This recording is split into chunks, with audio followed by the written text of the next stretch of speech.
Have you ever wanted to feel strong or even get stronger, but weightlifting just doesn't do it for you? There are other ways to get stronger and build muscle. For one, throwing shot put in track and field. Shot put was invented in 1896, and the first Olympic American to win the gold was Robert Garrett with a throw of 11.22 meters, which is pretty far. There are rules though with throwing shot put in track and field. One, when your name is called, you have 60 seconds to begin the throwing motion. An athlete can enter the ring from any side. The athlete must rest the shot close to their neck and keep it tight to the neck while throwing.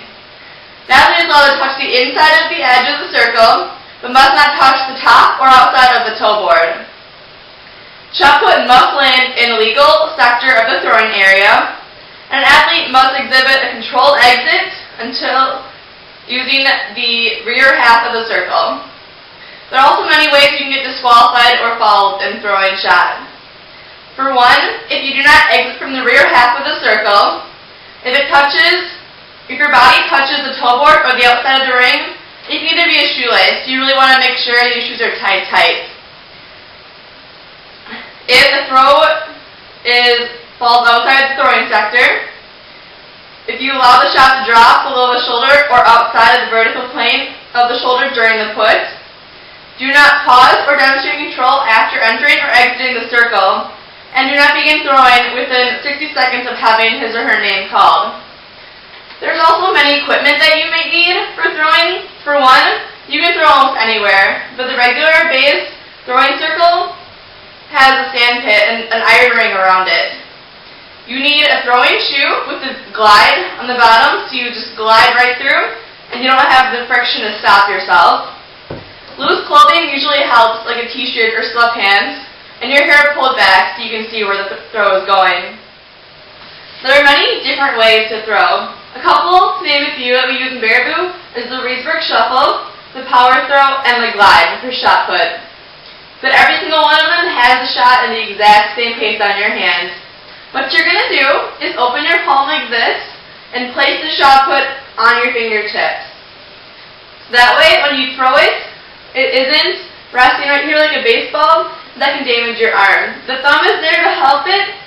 Then what you want to do is place it right at your neck so it's a 45-degree angle from the floor. And you don't want it way back here, but you also don't want it way up here. If you throw it way up here, it's just going to kind of plop down. But way back here, you have way too far to go to throw. So right in the middle is just perfect.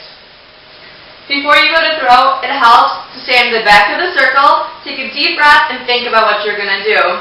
When you get to the circle, you're going to square your body to the center you're going to be. Right-handed, you always want your throwing arm to be in the back. What you're going to do is you're going to spread your legs apart. One foot's always higher than the other one. You're going to bend down and get into a throwing area. The toe board is always way up front, and your body always faces back. The power position is where you bend all the way down, and your arm is right here.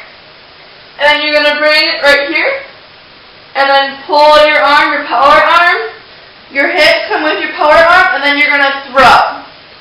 That is the power position. The glide is a little bit more complicated. The glide, you're going to go all the way to the back of the circle. You're going to do your power position, but instead of just shuffling over, you're going to kick your leg back, in, back, and jump back, and then throw. Coach Widener and Coach Frisch have always been big helps in throwing shot during practice and at meets, with a bunch of tips, like to keep your arm down, your head down, your butt down, or your hips. And what you really want to do is lead with your hips, because your arms can be strong, but it's nothing without the power of your legs and your hips. That's what brings the entire motion through. If you didn't have that, you would just go like this. But with your hips and your legs, you bring all the way through, open up, and throw. Some memorable quotes from my freshman year were from Tim Cunningham, top varsity thrower. His quote was, "If you swear or yell while you're throwing the shot put, it'll go farther. Too bad if you swear, you get disqualified." but it's all worth it.